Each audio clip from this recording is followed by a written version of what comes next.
Okay, good morning, everyone. We are on Pei Tes, Amud Beis. A little bit behind, so we got to go. Okay. So, Meiser Kodem LaOfos. Adarabba Ofos Kod Meisher Ken Kodshe Kodashim. We said Meiser comes first because it's a Min Zevach. It comes before birds, which are Kodesh Kodashim. Say Ofos should come before Meiser Behema because it's Kodesh Kodashim. Filachi Min Zevach. The fact that we shecht the Meiser Behema as opposed to doing Malika on the Oaf, it's going to be different. Okay, listen carefully. This is going to be a difficult sugya for the next little while, but I'm going to try to make it as clear as possible. Amar Ravina Bar Shila. Emore katshe kalim sheyatzu lifnei zrikas damim psulin. In general, when we talk about katshe kachim, the most holy korbanos that we have, once it leaves the azara, so the korban is ruined. Now we're talking about the emorim, and we'll talk about the basar of katshe kalim, which are the second level, the lower level korbanos. Says Ravina, if you have the emorim of the katshe kalim, now again, the emorim seemingly are going to be burnt on the mizbeach.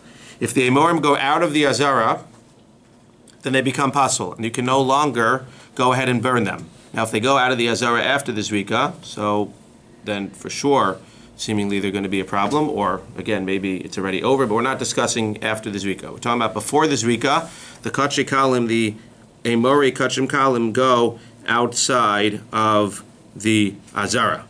Rashi says, "V'afagav top like 10 lines up. Afagav dilin in meila lifnei zrikas damim lo kadishe." For sure, the question that we're going to be discussing now for a while is: do the kachim kalim become katshe kachim or not? That means, in general, the normal way that it works is that katshe kalim, the emorim of katshe kalim, before the zrika, they're on the lower level of kachim kalim.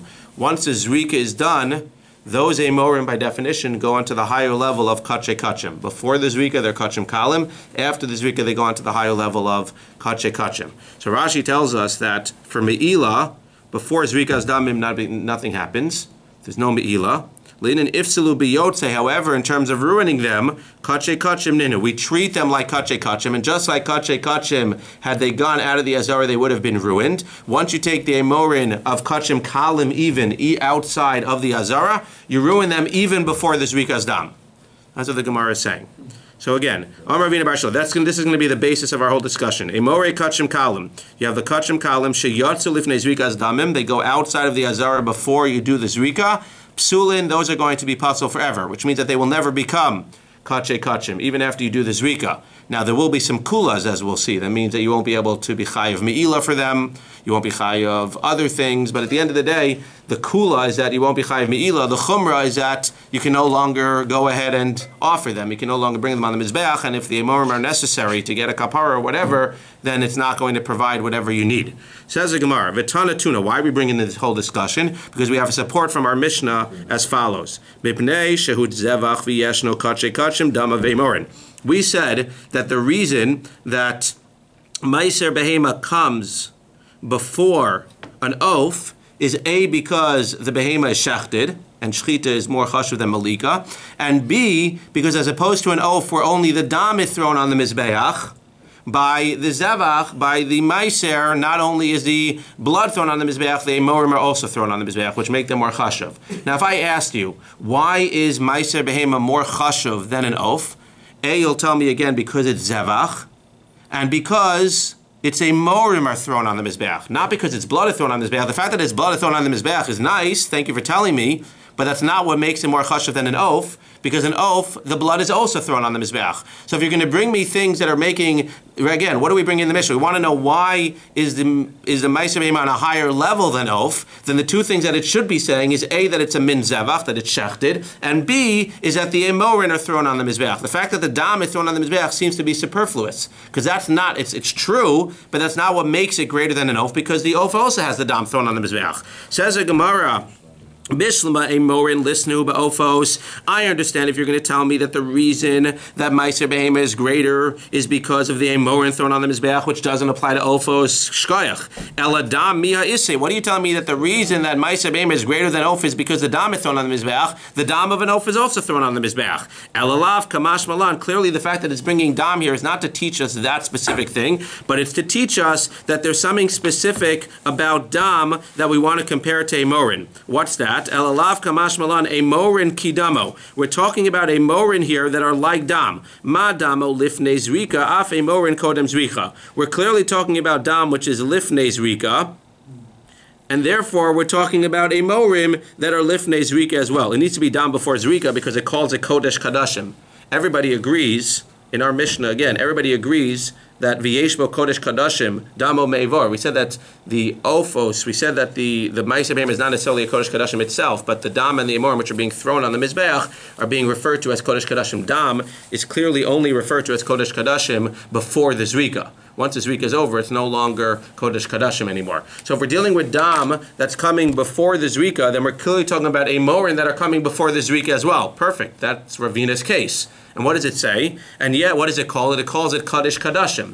Therefore, what? Ella madamo lifnei zrika afim morin kodem zrika. V'kakarulei, and it calls it Kaddish Kadashim. Umadamo misal b'yotze. So now you want to go ahead and now we're comparing dam to emorin. Now, what do we know happens to dam if you take it out of the azara before zrika? It's pasul. Therefore, we're going to say af emorin mifsal biyotze. Since it's making comparison from our Mishnah between dam and emorin, we're going to say just like if dam goes out before zrika, it pasels it, even from kachim kalim, because again, that dam is looked at, even though it's from a kachay kalim behema, it's looked at as kachay kadashim, that actual part of the behema. Therefore, if they're going to make a comparison from emorin to dam, we're going to say that emorin as well are considered to be kachay kachim, even though it's from a kachay kalim behema, and therefore, once it goes out of the azar, it's totally ruined, and you can no longer bring it on the mizbech, even after zrika, which you can usually do, obviously, if you would have left it inside of the azar. So that's one proof for Ravina. Let's bring another proof for Ravina. Basar kachim kalim sheyatza lifnei zrikas damim. Now here we're talking about basar, and we'll see whether it's the same thing by emor. Now we're talking about the meat, not all the limbs. But the basar of kachim kalim that went out before the zrikas damim, you shecht an animal, you take the basar out before you do the zrika. Rabbi Yochanan kasher. Rabbi Yochanan says, Amar kasher, that the basar is still kasher. Reish Lakish Amar Paso. Reish Lakish says it's Paso. Rabbi Yochanan Amar Kasher Hoel V'Sofo Latzes. After you would have done the zrika, if you would have done everything kedasu kedin, you would have had the basar inside of the azara, and after you did the zrika, you would have been able to take this basar outside of the Beis Hamikdash because it's allowed to be eaten anywhere in Eretz Yisrael. We're talking about kachim kalim in anywhere in Yerushalayim. Reish Lakish Amar Pasol Adayin Lo Igidas Mano Latzes. Reish Lakish says very nice. Eventually, you'd be able to take it out. That's only after the zrika. Therefore, if you take it out before the zrika, you're going to ruin it, and you'll never be able to eat it. Ad kan lo pligi ela bebasar. Says the Gemara, they're only arguing by basar. What happens if you take the basar out? Now you do the zrika. Can you eat the basar or not? Aval be'emorin lo, but by emorin there's no discussion. And seemingly by emorin what? By emorin, what are they all going to say? Seemingly they're all going to say that once it goes out, it's aser. And that's like Ravina. Says the Gemara, lo, hu adin de be'emorin nami pliki. No, there's going to be a machlokes also by the emorim. Now again, Ravina is going to have a support because Reish Lakish is clearly saying like Ravina. But the point is that you don't have it across the board. You have a emorin nami pliki. So what are you telling me? V'hadaka miflik bebasar. What are they arguing by basar? Lo diach hakocho de Reish Lakish tafilu basar de sofa latzet amar dayin lo igias mano latzes. The chiddush here, and Tosas brings up, you could have brought the chiddush the other way. But the chiddush here is that according to Reish Lakish, even though this basar will eventually be mutter to come outside of the azara, if you take it out before the zrika, you ruin it forever. That's what the chiddush is here. But again, you have no proof. It could be that they're arguing by emorin as well, and it's not that Kulei Alma says like Ravina, but again, you have at least one mandamar who says like Ravina. Now, there is a discussion. The Gemara doesn't talk about it here. Rashi alludes to it, but when we talk about it, and we'll see it on the next daf, when we talk about the stuff leaving the azara, if you're going to say that it's kosher, then seemingly you're holding it's only kosher if you bring it back to the azara before you do the zrikas dam. I mean, seemingly everyone would hold, even the Reish Lakish who says that it's, even Rav Yochanan who says it's kosher, seemingly would hold that you took the animal out, you took the basar out, and you brought it back before you did the zrikas dam. If the basar is outside at the time of the zrika, as we'll see, seemingly that's going to ruin it according to everybody. We seem to be talking about where it left. Now the question is, even after it left, before the zrika, let's say you quickly bring it back. So seemingly you left and then you quickly brought it back. We'll talk about it on the next daf. But seemingly what we're talking about is when it left and then it came back. According to Reish Lakish, it's still going to be possible because once it left, you ruined it. And that was seemingly the pshat by Ravina as well. Once it's left, you ruined it. According to Rabbi Yochanan, assuming you brought it back, it's going to be kosher if it's in there for the zrikas dam, because the fact that it left is not the end of the world because it was going to be able to be taken out anyway eventually. That's another Proof. Lema kitanai. Let's say that this idea of Ravina, that again, you take out the Amorin, so you either ruin, so now you ruin it forever. Let's say that's a machlokes tanaim that says Amori kachim kalim sheyatzu lifnei zrikas damim. That's his case. The Amori of kachim kalim that go out before the zrikas damim. Rabbi Eliezer Omer ein mo'alin bahen. What does ein mo'alin bahen mean? You can never be chayiv meila because what? Pasul. They're pasul. If they're pasul, that means that they never become. That's a fancy way of saying that they're pasul. They never become kache kachim. That's really, again, not to repeat myself a million times, but I'm trying to make sure we understand. That's what we're discussing here. Does the kache kalim become a regular case of kache kalim? You leave it inside the azara, you do the zrika, that becomes kache kachim. The basar, the amorim, whatever. So when we say ein mo'alin, that basically you're saying is that the amorim that leave are going to be pasul. Therefore, even after the zrika, since they're pasul, they're never going to go into the category of kache kachim. If they never go into the category of kache kachim, the one kula that comes out is that if you do me'ila by them, it's not really me'ila because they're not kache kachim. So ein mo'alin bahen, ve'en chayav naleh mishum pigul nosa retame. Rabbi Akiva Omer mo'alin bahen. He clearly argues with Ravina. He holds that what? They could still become kache kachim. How? Seemingly, if you bring them back in before you do the zrika, you bring them back in, now you do the zrika, they can still be elevated to kache kachim. That's Rabbi Akiva. So the Gemara is going to assume that the case is exactly the way that I just set it up. My love pligi. Are they not talking about where you brought it outside and then you brought it back inside? And they're arguing, what's the status when you brought it out and then you bring it back in and now you do the zrika? That waduvaha pligi demar savar mifsali biyotse. Rabbi Eliezer says, too bad. Once you take it out, it's out forever, and now it's never going to be able to be kosher. Now it's pasul, which is like Ravina. And Ramar savar Rabbi Akiva says, lo mifsala biyotse. It doesn't get ruined biyotse. That's seemingly lema kitanai. We have Rabbi Eliezer saying like Ravina, and Rabbi Akiva saying against Ravina. Says the Gemara, Rav Papa, it's fine, you could explain it like that, but I want to explain it differently. B'dahadar ailinu kulei amalo pligi. No. Maybe we can suggest that Rabbi Akiva and Reish Lakish are not arguing when you bring it back. Maybe even Reish Lakish will agree that if you bring it back, what happens? It's not pasul.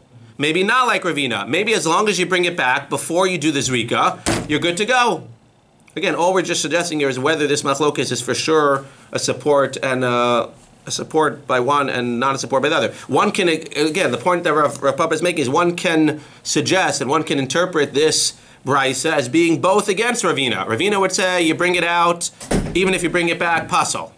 One can suggest that Reish Lakish and Rabbi Akiva both agree that when you bring it out, as long as you bring it back in, it's going to be kosher. Where did Reish Lakish say it's going to be pasul and ein ma'alin bahen, that there's not going to be any me'ila? Specifically, if you leave it outside, and if at the time of the zrika, which would be a big chiddush that comes out that according to Rabbi Akiva, right, according to Rabbi Akiva, the way the Rav Papa is learning, if you go ahead and you do the zrika and the kachim kalim are outside of the azara, they still become kachim kachim.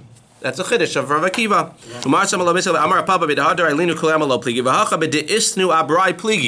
When it's still outside. Uvaha pligi. Demar savar ein zrika moelas liyotze. Umar savar Rabbi Akiva will say zrika moelas liyotze. Even though it's outside, l'maisa at the end of the day, you brought it outside. You brought it outside, but at the end of the day, it's still going to work. No, you shouldn't have brought it outside. But Rabbi Akiva is going to say, even if you bring it outside, once you do the zrika, it's going to become kodesh kadashim. Now again, just to clarify, this is a hard piece, but I'm just going to make it clear. Rav Papa, now the Gemara is going to ask and then reject. The Gemara answered Rav Papa, for our purposes, we basically said that you can't prove anything from this Rabbi Akiva and Reish Lakish because it's possible to interpret the brisa as both of them being against Ravina. That's what we just said. The Gemara is just going to question now and say, how does Rav Papa say that? We see elsewhere, Rav Papa says that the machlokes is not only on the outside, the machlokes is actually when it's brought back in as well. We just said that according to Rav Papa, he interprets our brisa to be that in the inside, they both agree that it's not invalidated as long as you bring it back. There's going to be another case where we're going to see that Rav Papa is going to say, even if you bring it back, it's going to be invalidated. The Gemara is going to answer that's a separate case. That's the case of Shtei Alechem, where it's the two breads that were brought with the korban on Shavuos, and it's not part of the actual korban. Therefore, one can suggest that if it's outside, etc., etc. So that's just quickly what we're about to do. But again, it's going to say that that case is different, and therefore you still end up there. Rav Papa says that these cases are that this machlokes Rabbi Akiva and Reish Lakish could be interpreted to be against Ravina and not a support for Ravina. But we see that what? We see that Rav Papa says elsewhere that when it's outside, everybody agrees that it's invalid, which I would have thought, that even Rabbi Akiva agrees that it's invalid. But they argue when it comes inside. Says the Gemara, that's a different case. That's by the She'elechem, which is not part of the Zevach. But by the Emorin, where it's inside, or where it's, sorry, B'disnu Abrai means where it's outside, then they're arguing. Again, not to confuse things, it comes out that Rav Papa, his interpretation of our Mishnah, of our Brisa, suggests that it's not a support for Ravina. Ofos Kodman. We said that Ofos come before Menachos. Why does an Of come before Mincha? Because Hein Mine Damim. The Of gives some type of kapara. It says Adraba Menachos Kodma Shekin Yesham B'Tzibar Kibiyachim. But Mincha has something that makes it more kaddish because there are certain Minchas that are tzibors. Which Minchas are tzibors? The Korban Omer on Pesach, and the Shtei Alechem on Shavuos. Says Gemara, Filu hachi mine damim adife. The same answer we've been giving the whole time. Yes, that has something good, but this one trumps that one. And therefore, since it's a mine dam, it gives some type of kapara, the oath, it's going to be first. Minchas chote. Listen to this. Adarabba. What did we say? We said in our Mishnah, a minchas chote, if you have a korban mincha for a chote, is going to come before a voluntary korban mincha. And somebody suggested yesterday it doesn't make sense. If I'm doing something voluntarily, then it should come first. And I'm saying no. The Gemara says what? That the Mishnah says that it comes first. It's coming as a chet. Yes, you're doing something very nice, and we commend you. At the end of the day, this guy needs to bring it. He shouldn't have sinned, but once he sins, he needs to bring a korban mincha, and therefore the minchas chote is going to come before the minchas nedava. Says the Gemara, Adarabba minchas nedava kodemesh shekein te'una shemen u'levona. It's very nice you're telling me that the minchas chote comes first because it's ba'al chet. It comes for a sin, but there's something that's more chashuv about the minchas nedava in the sense that you bring oil and levona. You bring it with spices and with shemen. Maybe that should come first. The minchas chote doesn't have that. Says Gemara, Filochi minchas chote haba chet adifa de mechaperes. No, the minchas chote, since it's being mechaper for him, it's going to come first. Ibaya lehu. Fine. So we said minchas chote comes before minchas nedava. If it was that simple, very nice. Now what happens when you have a minchas something else? Says Gemara, Ibaya minchas soto minchas nedava eza mehen kodemes. What is the status of a minchas sota? It's not really a minchas chote because she didn't sin.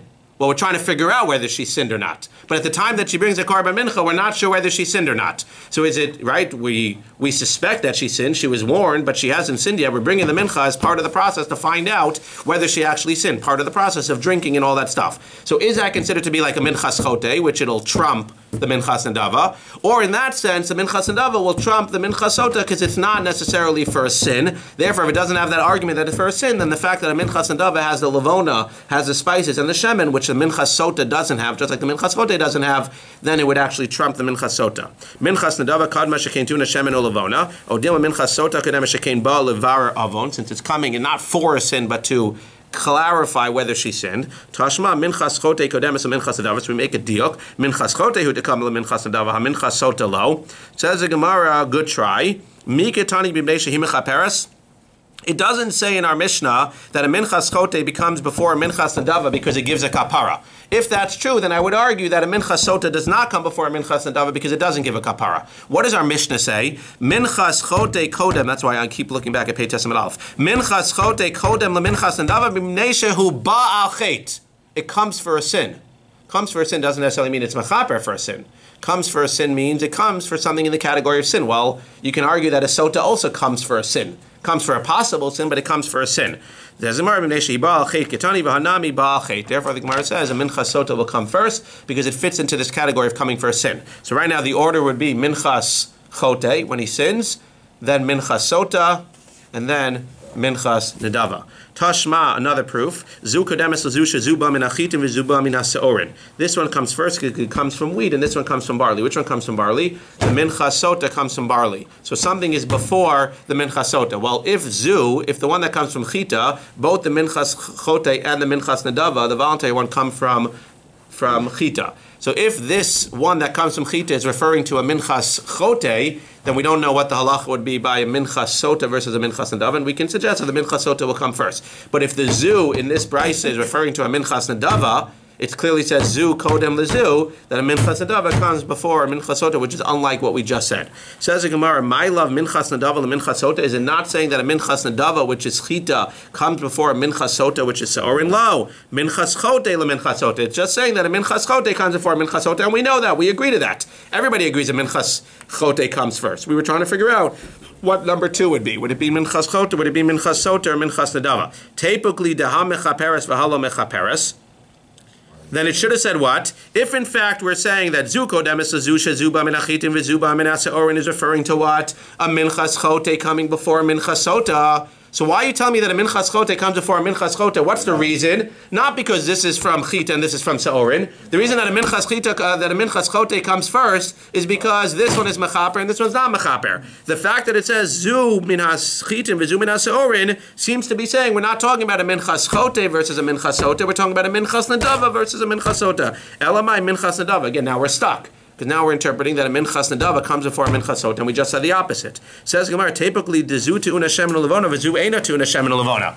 But now I have a kasha. Because if you're telling me that this Bryce is telling me that a minchas nadava comes before a minchas sota, so then my question becomes, why are you telling me that a minchas nadava comes before a minchas sota? Because this one is from chita and this one is from seorin. What should it have said? Should have said a minchas nadava comes before a minchas sota because this one, the nadava, has shemen u'levona, and the minchas sota doesn't have shemen u'levona. Says the Gemara, elachad mitrei taimi naket. You can explain, no, you can explain that it is talking about a nadava versus a sota, and it is telling you that a nadava comes before a sota. Why did it choose? Because this one comes from the chita and this one comes from the sota, and it chose one of the two. But you're right, it could have just as easily said. So now we end up at the 2 dots, but we end up a little bit confused, or at least more confused than we were, because why? On one hand, we just brought a proof that really a minchas sota, again, everybody agrees minchas chote is number 1. That's mechaperes, it comes from chita. Those are the keys you want to remember. Minchas chote is from chita, and it's mechaperes for sure. That's the number 1 thing in the line of minchas. Which one comes next? We just gave arguments both ways. We said on one hand, one can argue, and I don't know what the halach actually is.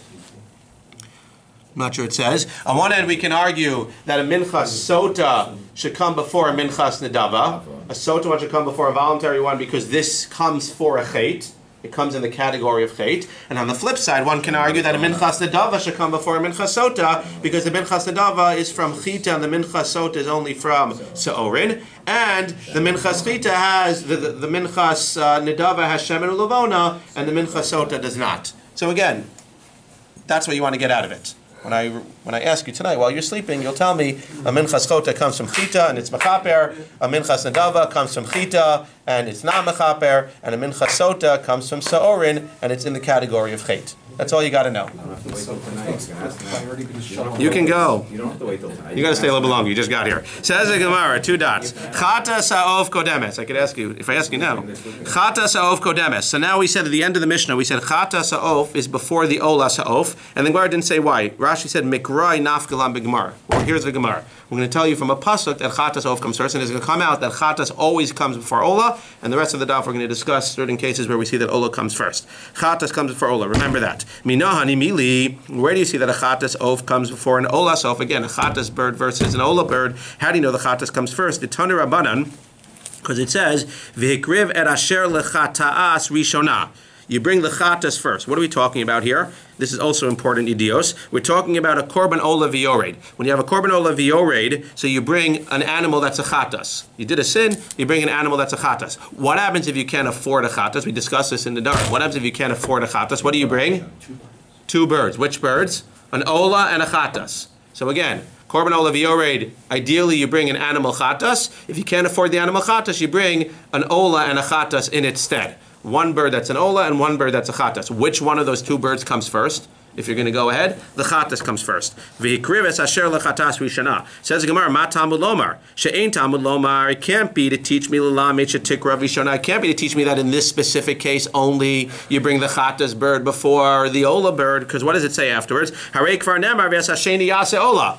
You're telling me the chatas comes first and the ola comes second. What do you have to tell me both? Either tell me the chatas comes first or the ola comes second. If you're telling me both, clearly one of them is superfluous. Says the Gemara, this is coming to teach me for all other cases, not just in the case of korban ola v'yored, by all cases, that what? That the chatas sheyakdimu la'ola ba'osiman, that a chatas always comes before an ola. Not just by a korban ola v'yored, not just when you have the two birds of the chatas and ola by korban ola v'yored. Whenever you have a chatas and an ola, the chatas always come first. Listen to this chiddush.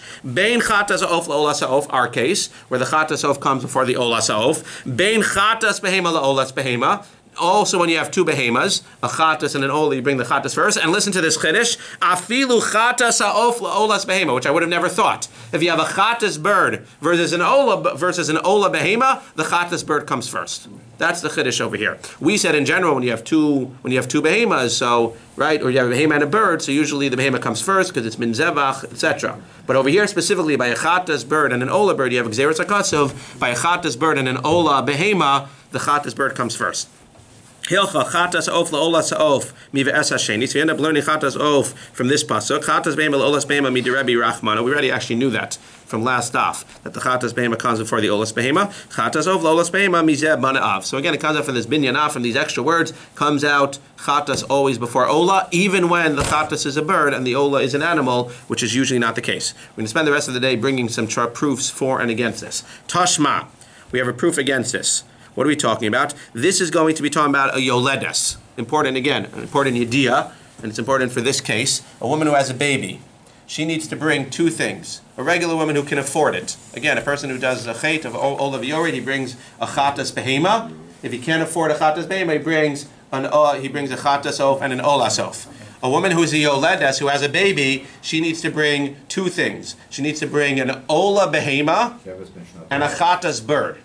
So it's interesting, even though the korban ola v'yored lechatchila is just bringing a chatas animal, and he's only bringing the chatas bird b'di'evet if he can't afford the animal, so now he brings two birds, a chatas and an ola. The yoledes lechatchila, Rabbi, important, the yoledes lechatchila brings an ola behema and a chatas bird. That's lechatchila. What happens if she can't afford it?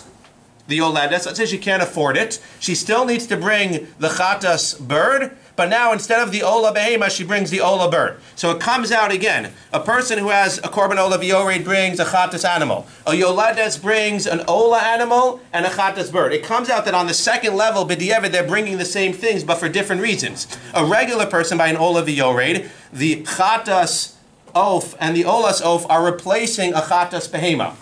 By the yoledes, who's also going to end up bringing a chatas bird and an olas bird, that's not replacing the behema because the chatas bird already was there, even lechatchila. So in essence, the ola bird by a yoledes is only replacing the ola behema. So one can argue that the ola bird is more chashuv, even though when you look at it from an outside perspective, both the yoledes and this guy who's bringing a korban ola are bringing the same korbanos. These two came from one animal. This chatas animal brought me to these two, an ola bird and a chatas bird, as opposed to the yoledes, where she was always bringing a chatas bird, and it's just that the ola bird replaced the ola animal. So one can suggest, as we're going to, that the ola bird is more chashivas by the yoledes, because it's replacing an animal by itself, as opposed to the ola bird here, which is just in tandem with the chatas replacing an animal. That's just important to realize. And again, it's going to be a yotze min hakla by yoledes, which you're not going to be able to bring any proofs from it. But tashma, because again, we just gave the klal that chatas always trumps ola. Chatas always trumps ola, even when you have a chatas bird versus an ola animal, chatas always trumps ola. Says the Gemara, tashma,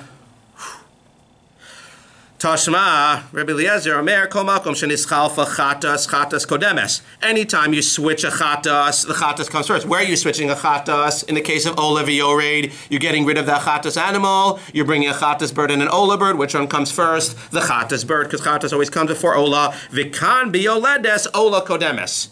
The one exception to the rule is by a yoledes, the ola is going to come first. Why? Because, let's see, furthermore, anytime you have a chet, the chatas is going to come before the ola, which again is the case of korban ola v'yored. V'kan biyoledes ola kodemes. This is just telling you the facts.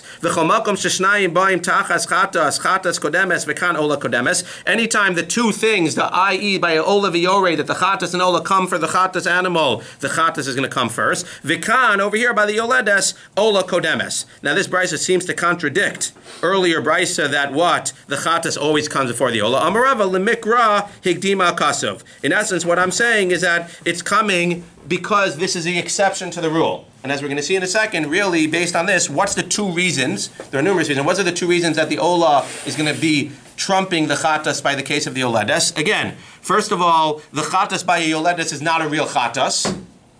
The chatas by a yoledes, when we say a chatas trumps an ola, part of the reason is because a chatas, which is for a chet, trumps an ola. The chatas by a yoledes is not a real chatas. Again, the chachilo ishet, she brings an ola animal and a chatas bird. That chatas bird, she didn't do anything wrong by having a baby. There's a whole discussion why she bring a chatas. So since that's not a regular chatas, we can say that in that specific case, an ola trumps a chatas. And secondly, like I suggested, the ola that's coming by the yoledes is replacing an ola animal. So if we look at it as an ola animal, one can suggest that over there it's going to be a little bit different, even though we just said that a chatas bird would trump an ola animal. But at the end of the day, with there's reason to suggest that by a yoledes, the ola will trump the chatas. But in general, we can still go with our klal that the chatas will trump an ola. Says the Gemara, Tashma. This is by Sukkis. Parim kodmin la'elim, elim kodmin l'kvasim, kvasim l'seirim. The par comes before the ram comes before the sheep comes before the goat. It's interesting that the goat is the chatas, the other three are olas. So what do you see by Sukkis? Seemingly the olas are coming before the chatas. My lav dechag, are we not talking about Sukkis and you see the olas coming before the chatases? Says the Gemara, no. You say linadava. We're talking about an adava. It's not necessarily for the chag, and therefore even the last one, even the sire over here is not a chatas, it's an ola, and it's just telling you the order of the olas, but they're all olas. But in a chanami, if the sire was a chatas, then that would come first. Where do we get this order from in general? Parim kodmin le'elim. Why do pars come before ayils? Shekein nisravu bin esachim, because it has more libations with a par than an ayil. An ayil, v'chein elim l'kvasim. An ayil has more libations than a keves. Kvasim l'seirim. The reason that a keves comes before a sire is shekein nisravu ba'alya. By a keves, by a sheep, you go ahead and you burn the tail, and you burn the hind fats of the sheep. By a goat, you can actually take the tail and you can eat it. So that's why, again, since more of the sheep is burned than the goat, that's why the goat is on a lower level. Tashma, another question on this idea that chatas is always greater than ola. Par kohen mashiach, the par of a kohen who is anointed, that's considered to be a chatas. So the par kohen mashiach is chatas, kodem lepar helim davar shel tzibor. Paralim davar shel tzibor is kodem lepar avodas kochavim. The par avodas kochavim, interestingly, even though it should be a chatas, is an ola. So you clearly see exactly like we've been saying that the par helim davar shel tzibor, which is a chatas, comes before the par avodas kochavim, which is an ola. Perfect. The problem is par avodas kochavim, which is an ola, is kodem l'seirei avodas kochavim. The par of the avodas kochavim, when the whole nation serves avodas zara, that's an ola. But the sire is a chatas, and you clearly see that when you have an order here, you have an ola coming before a chatas. The avagav, the par avodas kochavim olo, seir avodas kochavim chatas. Why is the par avodas kochavim coming first? Says the Gemara, don't ask me a question from the Seifa, give me a support from the Reisha. Show me some love. Ve'ema mereisha, par elim davar shel tzibor kodem lepar avodas kochavim. You clearly see that what? You clearly see that the chatas comes before the ola. Says the Gemara, bechad mina. What do you notice? In the Reisha, where does the chatas come before the ola? When you have a par versus a par. Where do you see in the Seifa? You have a par of an ola before a chatas of a sire. So bechad mina mia lo kamrina and chatas kadma. Maybe one can say that when it's par versus par, so you're not going to say a chatas kadma. Keep yamina betray mina ashachan ola de kadma lechatas. You clearly see though that par versus par chatas is first, but maybe based on the Seifa, that when you have, yes, I agree with you. In the ratio, you clearly see that a chatas comes before an ola, but that's par versus par.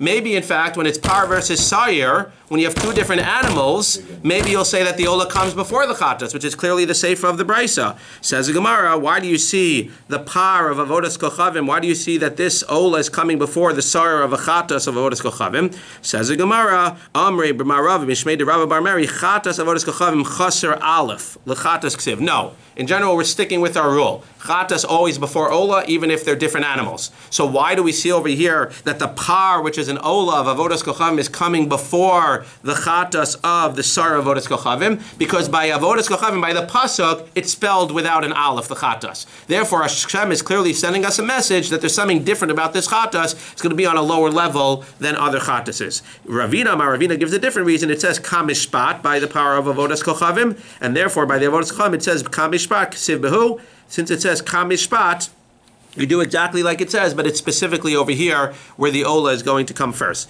Now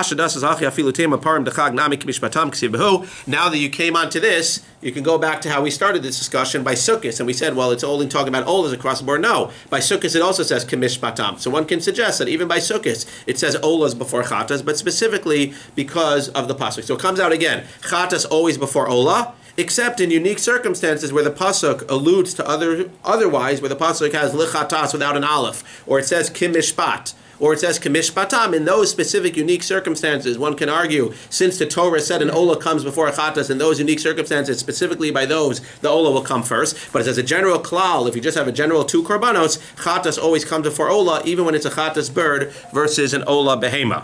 Ibayalahu, chatas ha'of olas behema meiser.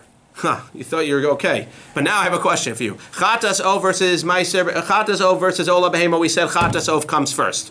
But now the problem is I have meiser involved as well. What's the problem with meiser? Well, each one trumps a different one. Because what? Ezo man kodem.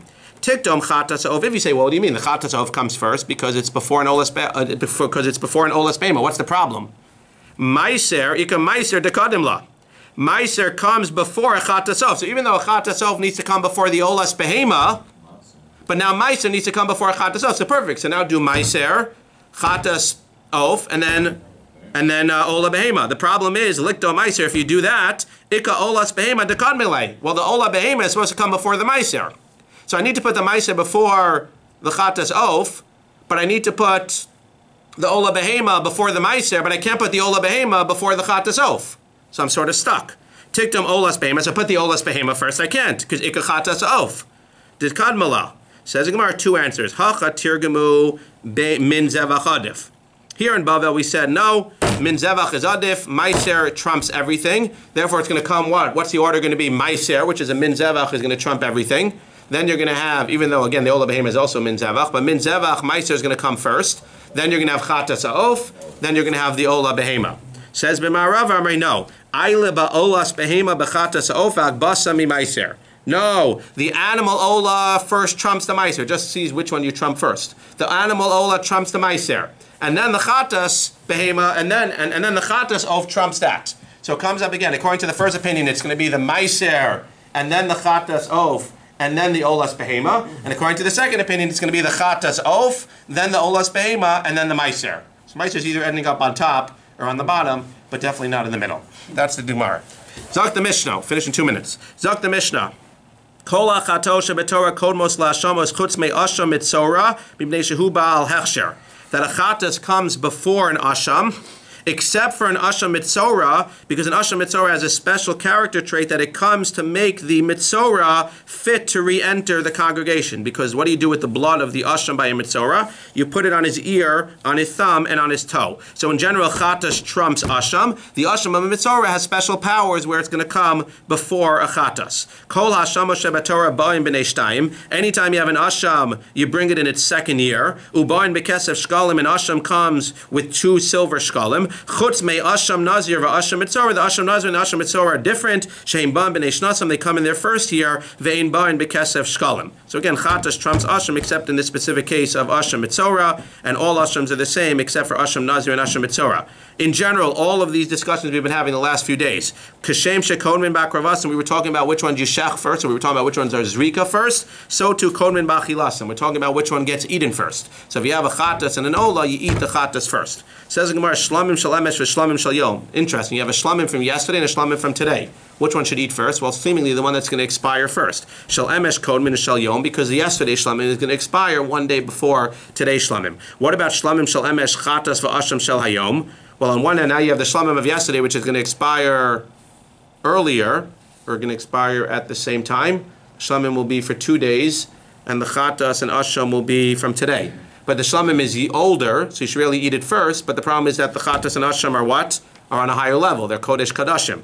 So what do you do? Shlamim shalem eshkon min divrei Rabbi Meir. You still do the one from yesterday first, because that one came first. Chamim omrim chatas kodemes v'neishehi kachei kachim. No, the chatas and the yashim come first, because it's kodesh kadashim, so all things being equal, you should eat it first.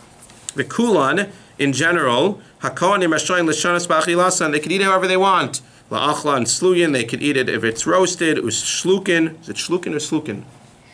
Shlukin, you could eat it overcooked if you like it well done. Umivushalin, you could eat it cooked. You could eat it with ketchup, however you want. Well, maybe not with ketchup. Late satocho tavle chulin. You could put spices of chulin, ketchup seemingly. V'tavle truma. Divrei Rabbi Shimon. Rabbi Shimon says you could even put tavlin of truma. Says Rabbi Meir, Omer lo yitain letocho tavle truma shelo yavi truma lidei psul. He says no, you can't put ketchup of truma on it. Why? Because what's going to happen to this meat possibly? Maybe it'll become nosar. And then you're taking truma, and even though passively you're ending up taking truma, and if you don't end up eating it right away, you're going to end up making a nosar. And one thing to make the korban nosar, but to take truma and make that nosar as well is also going to be an issue. Shkoyach, everyone. What? Is that another issue? What, the truma? Yeah.